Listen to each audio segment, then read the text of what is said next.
MMA Now, Power Move, Film On TV Networks. Yeah, well, over the last year, it's been really tough to be a Jon Jones fan, for sure. I definitely haven't made it easy, and I wanted to do something positive. I wanted to save the day for these guys. UFC 151 happened a long time ago.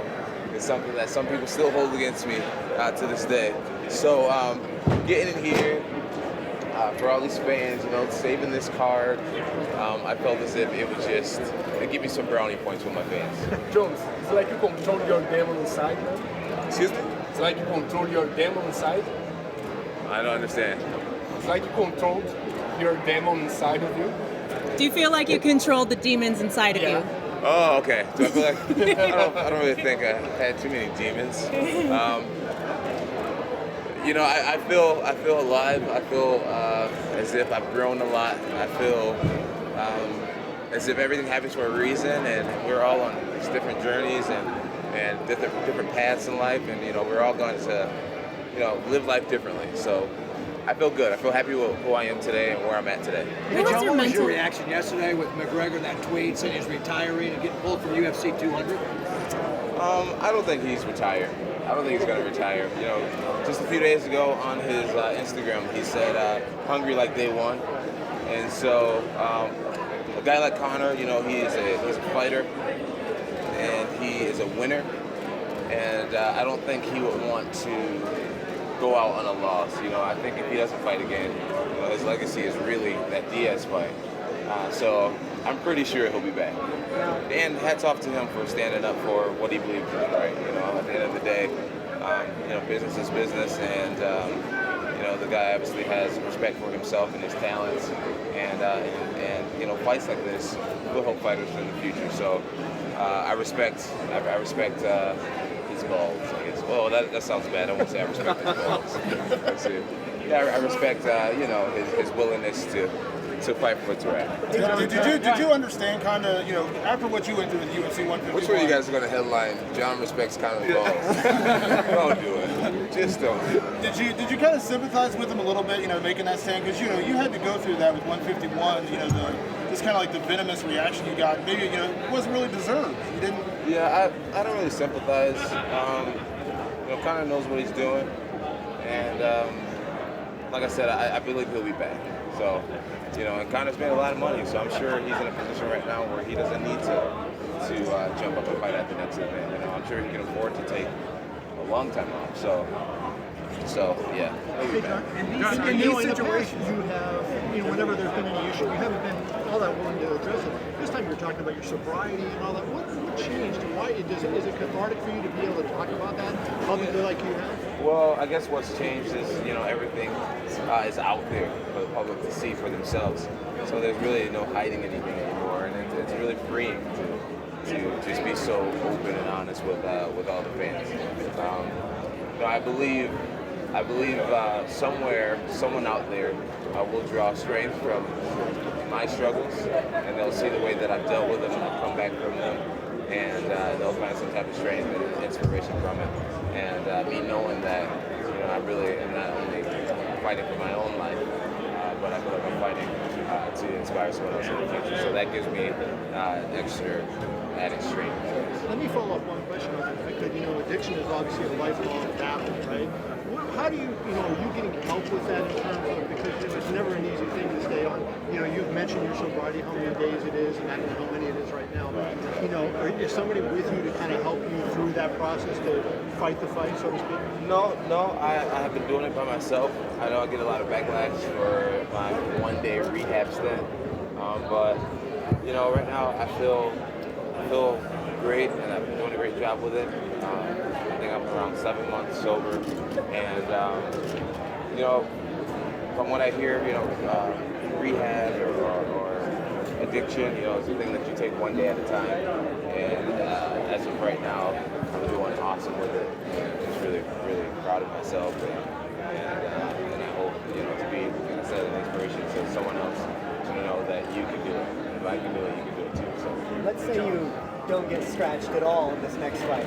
DC's ready for UFC 200 and they need a savior. Could you step in? Is that something you'd be interested in? Absolutely. I totally step in to UFC 100 and fill in that main event or co-main event slot.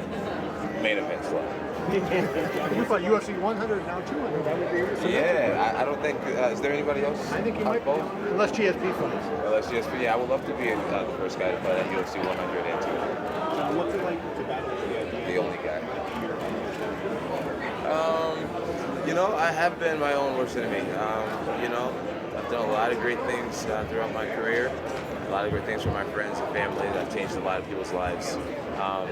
But I've also gotten in my own way. And, you know, I don't really battle with the idea. You know, the proof is in what's happened, you know.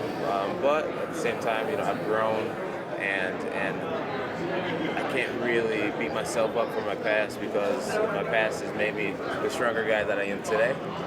So I'm grateful for my struggles. So, you know, I've made it through them and I've been able to grow a lot. So, you know, I said after one of my fights, I thank my fiance's mom after one of my fights because she taught me that adversity is the opportunity to grow. And, you know, I wasn't growing for a while. And now I've grown tremendously, so I'm grateful for my struggles. You've always been open about respecting Anderson Silva and wanting to break his record. Was that one of the most difficult parts of this process, was having your consecutive records stalled? No, at the end of the day, the way I look at it is, you know, they'll know. They'll know. If I go on for the next several years, winning championships, you know, the argument and the records, the argument will change. You know, people will just say, hey, you know, Jon had setback in his career. Technically, Anderson still has that record. But Jon Jones is, you know, he went on to win, let's say, 10 more world titles or whatever. So I just think, you know, through time, everything else will take care of itself. How excited are you to do what you are initially known for, to get it back in there and just compete? Give me a second, guys. Give me a second. I'm excited. I'm excited to get back in there and to show some of the new fans why there's so much hype around me. Show some of the new fans why I'm #1 on that pound-for-pound ranking.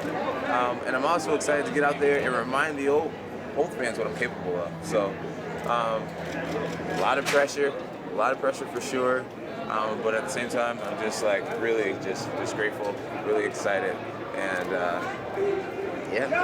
Do you ever remember having butterflies in the cage, and do you feel like you might kind of feel that feeling like this is your new first fight or something like that when you step in there? Yeah, you know, honestly, the years that I fought 4 times in 1 year, I had the same level of butterflies. You know, I had butterflies every fight. You know, if you're not nervous, then that's a problem. You know, if you're just Mr. Oh, this is going to be easy, piece of cake, you know, that's when you're in a dangerous situation. So definitely nervous, always am for every fight, but at the same time confident because I know that nerve is what makes me compete at a really high level. John, do you remember the moment you realized you had to change? Was there like a rock bottom moment or a conversation you had with somebody where you're like, this is not working? Moment I realized I had to change. Yeah, man, you know, honestly, big moment for me was the night Anthony Johnson and Dan Cormier fought for my light heavyweight championship, and I saw DC walk away with it. And in my mind, I beat both of those guys. And you know, I was at home with my wife, and I thought to myself, man, you know, here I am, possibly one of the best fighters to ever play this sport, and I'm here at my house without a belt, without a sponsor, you know. Just completely wasting talent.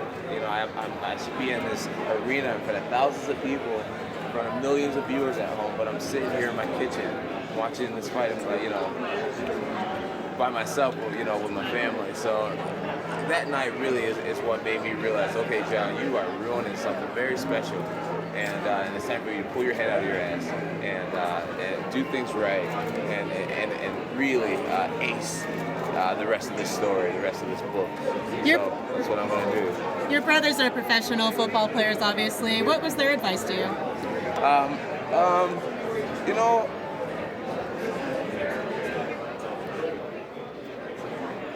their advice to me, let's see. You know, they didn't really give me that much advice. They were just extremely supportive. You know, they were extremely supportive throughout the whole thing. They know one thing about me is when my back's against the wall, that's when I really give my best, my absolute best. You know, when I'm comfortable, sometimes I coast and I make things difficult on myself. You know, I take things for granted. But when my back's against the wall, when it's really time for me to dig deep, that's when I show my true self and I do my best work. So they kind of set back and was wondering, okay, Jon is fired up now. You know, Jon's back is against the wall. He's at a low point now. Like, let's see what he does. You know, so you know, I feel like a lot of people in my life started gravitating towards me closer because they saw the inspiration come back. They saw that fire in my eyes. They saw that I had something to prove again, and they wanted to be around it. You know, a lot of my friends started to lose weight just hanging out with me. You know, because they saw me getting healthy and powerlifting every day. You know, a lot of my friends started to just come up in life. You know, because of the energy that I was giving off. You know, and that made me feel good. So yeah, you know. One more question for Jon. You talked about the night watching DC and Johnson, you know, fight. How much does it motivate you or bug you seeing DC hold that title? You know, it doesn't really. I guess it's a little more motivating, but it doesn't really bother me. You know, I'm really aware with everything that's happened. You know, I took myself out of the competition being a knucklehead, and gave DC an opportunity of a lifetime to finally capture that belt. This may sound weird, but in a way, I'm happy for him to have gotten to taste the opportunity. Because you know, outside of the fact that I don't like him, he's really not a bad guy. And you know, watching him, he makes a great champion. You know, he has a clean image. You know, seems like a family guy. He works really hard and everything like that. So, you know, me not being in there, you would want to see a guy like DC have it though. So a part of me, in a weird way, is happy that he got the opportunity. But now he's had it long enough. I hope he enjoyed it. It's time to pay his rental fees. Get that ass whooped when I finally face him, maybe at UFC 200. You say, guys, you got to give Jon some time to go sign some autographs. Why don't you like him? If you feel like he's a good guy in the way you described him. The reason why I don't like him is because, really because, you know, he doesn't like me. You know, that's really what it boils down to. You know, the way the whole thing got started was, you know, me telling the guy in a joking manner that I could take you down. You know, I can take you down any day. He got so pissed off. Let me tell him the truth. You know, as right now, he still has to take me down. I think I've taken him down 5 times. So, you know, the whole thing got started with me telling him what I thought was true, which got proven to be true. And he decided to hate me from then on, and now I just don't like him anymore either. I believe once I beat him the second time, the whole feud's going to go away. Because it's going to be like, all right, you're better than me, I can admit it. You know, I'll go home. After the press conference here last month, I saw Art backstage kind of eyeing up DC. Were you worried that your brother was going to kind of... No, yeah, my brother, he definitely will fight for me in a heartbeat. You know, we're like best friends. And he was kind of like he was mad. Yeah, he was pretty fired up. I think Arthur feels as if he could have been a fighter. I believe he could have been a fighter. So when he's around fighters, naturally his chest is just a little bit bigger, his shoulders are just a little bit wider, and it doesn't take much to want to defend his little brother. If you remember when I fought against Brandon Vera, I got into it with Brandon on the stage, and Arthur was right there, and cheering Brandon. So yeah, definitely don't mess with him with my big brother. Hey guys, thank you guys so much for your time. God bless you all, and it's good to see you all again. Thank you.